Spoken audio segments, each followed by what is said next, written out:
ایک بدو آئے، ایک صحابی آئے، یا رسول اللہ میرا باپ میرے مال کو خرچ کر دیتا ہے، مجھ سے پوچھتا نہیں ہے، تو آپ نے کہا بلاؤ اسے۔ ان کو جب بلایا گیا تو اس نے پوچھا کیوں بلا رہے ہیں؟ کہ تیرے بیٹے نے شکایت کی۔ تو ان کو اتنا دکھ ہوا، انہوں نے چند اشعار پڑھے دل ہی دل میں، زبان پہ نہیں، دل ہی دل میں، اور مجلس میں آ گئے۔ جب پہنچے دربار رسالت تو جبریل آئے ہوئے، یا رسول اللہ تعالیٰ کہہ رہے ہیں اس کا مسئلہ بعد میں سنیں، اس سے کہیں وہ شعر سنا جو تو نے بیٹے کے گلے میں کہے ہیں، اور اب تیری زبان سے ادا نہیں ہوئے پر تیرے اللہ نے سنے۔ تو آپ نے اس سے فرمایا اچھا بھائی تیری گل تو میں بعد میں سنوں گا، تو پہلے میں نے شعر سنا۔ انہوں نے کہا اشہد انک رسول اللہ، میں گواہی دیتا ہوں آپ اللہ کے رسول ہیں۔ یا رسول اللہ میں نے دکھ میں چند اشعار زبان سے نہیں دل ہی دل میں دہرائے تھے، اور آپ کے رب نے عرشوں پہ سنا، واقعی آپ کا رب بھی سچا اور آپ بھی سچے۔ آپ نے کہا کیا کہا تھا؟ غدوت مولودا ومنتق یافعا تعل بما اجنی علیک وتنہل واذا ذاقتک بالسقم لم ابت لسقمک الا ساہرا اتململ کأنی انا المتروک دونک بالذی ترکت به عینی وعینی تحمل تخاف الردى نفسی علیک وانها لتعلم ان الموت وقت مؤجل فلما بلغت السن والغایة التي الیها مدى ما فیک اؤمل جعلت جزائی غلظة وفظاظة كأنك انت المنعم المتفضل فإن لم تر حق ابوبتی فعلت كما الجار المجاور يفعل۔ میرے نبی کے ٹپ ٹپ آنسو، کہا میرے بیٹے جس دن تو پیدا ہوا ہم نے اس دن اپنی ذات کے لیے جینا چھوڑ دیا، ہم نے تیرے لیے زندگی کا سفر شروع کیا، تجھے ٹھنڈی چھاؤں میں بٹھانے کے لیے گرم ہواؤں سے لڑا، تمہیں ٹھنڈی ہواؤں سے بچانے کے لیے برفانی راتوں میں کام کیا، تیری ایک مسکراہٹ دیکھنے کے لیے ساری ساری رات تڑپا، ساری ساری رات اپنے آپ کو کوہلو کے بیل کی طرح اپنی ساری جوانی کا رس نچوڑ کے تیری ہڈیوں میں ڈال دیا۔ میں بوڑھا ہوتا گیا، تو پروان چڑھتا گیا،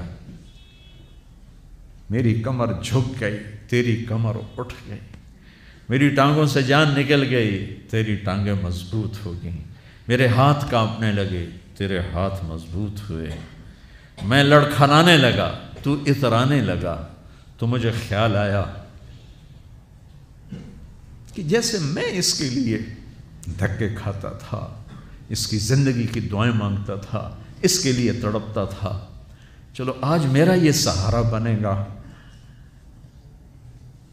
لیکن جب تجھ میں جوانی کی لہر دوڑی اور مجھے بڑھاپے نے کھا لیا، جب جوانی میں تجھ میں رنگ بھرا اور بڑھاپے نے میرے رنگ چھین لیے،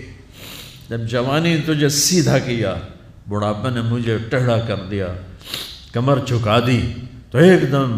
تو مجھے ایسے گھور کے دیکھنے لگا، تیری آنکھیں ماتھے پہ چڑھ گئیں اور تو مجھے یوں دیکھنے لگا جیسے میں نوکر ہوں، تو باپ، تو مالک۔ تو میں نے اپنی 30 سالہ زندگی کو جھٹلا دیا کہ ہاں میں باپ نہیں ہوں، میں نوکر ہوں، یہ میرا سردار ہے، اگر یہ بیٹا ہوتا تو یوں تو نہ کرتا۔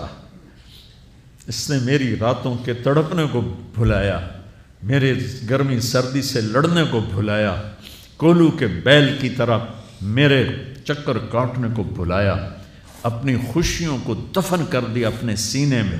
قبرستان بنا دیا اپنے سینے کو، اپنی خواہشات کا اور اپنی خوشیوں کا، اور آج تو مجھ سے ایسے بات کرتا ہے جیسے میں نوکر ہوں اور تو میرا آقا ہے۔ اچھا میرے بیٹے، میں نوکر سہی، تو سب،